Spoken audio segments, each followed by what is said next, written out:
I've spent 1,000 hours listening to Spanish input at a level I understood for the last 2 years. Did I get fluent?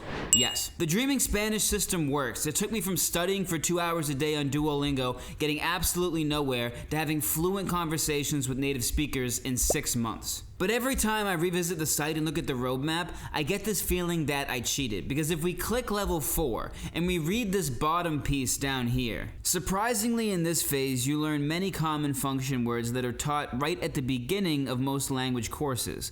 These words are used very frequently but carry very little meaning. For example, the verb to be, prepositions, conjunctions, and even some pronouns. Did I not understand basic words like ser, con, en, a at 300 hours into my Spanish journey?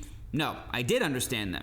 And based on the people I've talked to who have gotten as far as me, I really don't think I'm rare in that. So that leaves me in an awkward position where I use the Dreaming Spanish system to get fluent in a language, but the system doesn't accurately describe my personal experience using it. And if you're just starting your language learning journey using comprehensible input, and you're struggling with questions like, will this get me fluent? Am I doing this right?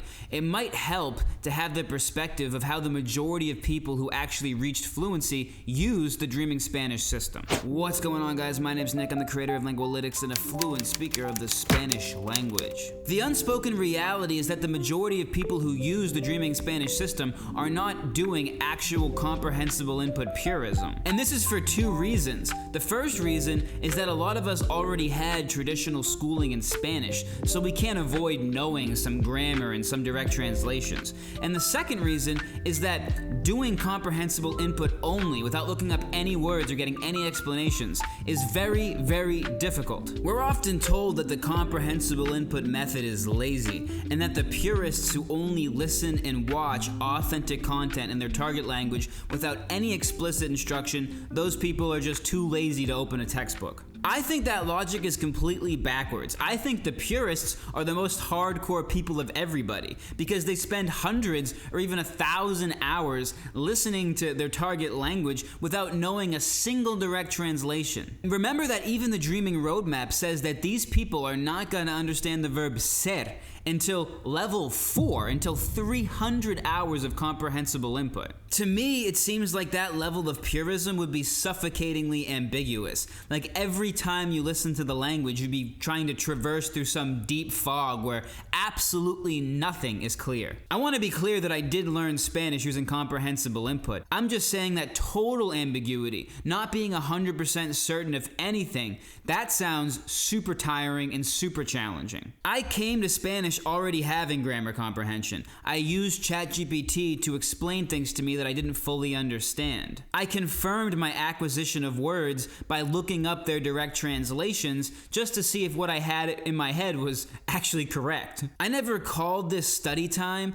and I never factored it into how fluent I was. I used these things as kind of a sanity check to make sure that I was actually acquiring what I was hearing, and I wasn't totally in the dark because, if you're doing comprehensible input and you truly never look up any explicit instruction, you don't even know if it's working. You could be completely wrong about what they're saying. So having some kind of sanity check is just a very human thing to do. And it's my experience and my belief that the majority of people are doing exactly this, whether they admit it or not. To some degree, they're on the spectrum of explicit instruction. But the Dreaming Spanish Roadmap is made for purists. And if the majority of us aren't purists, then it's not going to be representative of our actual experience. It's not that I think the time estimates are off. I think the time estimates are good. Like level 4, I do think that's around when you can start understanding patient native speakers. What I am saying is off is the assumption that people are never going to look up words. They're never going to ask ChatGPT for a grammar explanation. They're never going to get any explicit instruction. I don't think that's representative of the majority of people. When I talk about comprehensible input and how I learned a language, I tend to call the method I used input-based learning because I think it's more representative of how I actually got fluent. 99 89% input and 1% study or instruction. So here are the two layers of input-based learning from my experience. Layer 1 is the engine. This is comprehensible input, hours of listening and reading that your brain can understand. This is where the language is actually acquired. Layer 2 is the scaffolding. This is grammar explanations, translations, looking things up, asking ChatGPT questions. These don't create fluency by themselves, but they help orient you so that you're comfortable consuming input. These things behave like training wheels. You use them more in the beginning, and then you slowly use them less as your acquisition catches up. What I had completely wrong when I tried to use Duolingo to get fluent in a language was the idea that grammar and study themselves can get you to fluency, when in reality, those things are impotent on their own. They only matter in service of making you confident and comfortable when you're consuming comprehensible input and speaking the language. Consuming massive amounts of input at a level we understand is much closer to the model we used of language learning when we were kids. Massive amounts of authentic exposure to the language with minimal explicit instruction. And we all know what kids did worked because we're all fluent in our native language. Hopefully. But if we really want to learn a language like children, we have to get a little bit deeper into the details of what's really going on when a child learns a language. Children aren't sitting silently on their laptops watching videos to learn a language, refusing any type of explanations about the language itself. Children are always asking questions, and they're always trying to understand the grammar of the language, even if they don't know that's what they're doing. They're actively trying to understand the language mechanics, even if they're doing it subconsciously.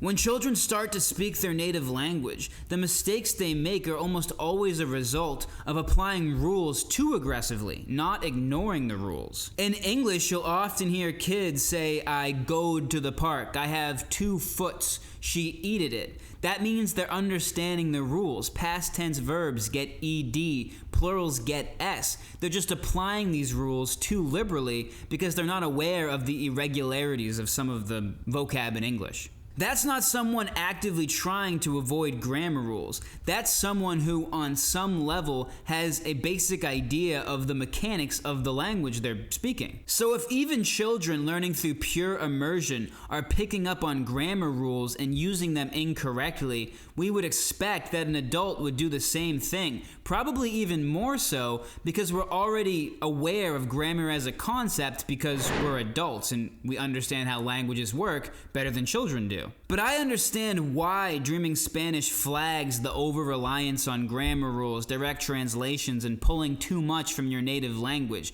The risk of speaking gringo Spanish is real. I've heard it many, many times. If you're building sentences in your head from a memorized English to Spanish dictionary and slotting them in using grammar rules, there's a huge risk that you're going to sound broken and unnatural. And this is the mistake that practically all traditional learners make, treating grammar and direct translations as the engine, not the scaffolding. The 2-layer input-based framework fixes this pretty well, because if you spend 99% of your time consuming authentic input, then that becomes your source of truth, not a bunch of stock grammar rules and translations you store in your head. Grammar and translation stop being the foundation from which you're building upon. They become checkpoints. You reach for them when you're not entirely sure what someone's saying or how to say something yourself. You're not constructing Spanish from rules, you're just verifying your acquisition against them. That's the difference between a traditional learner who sounds like they're reading from a textbook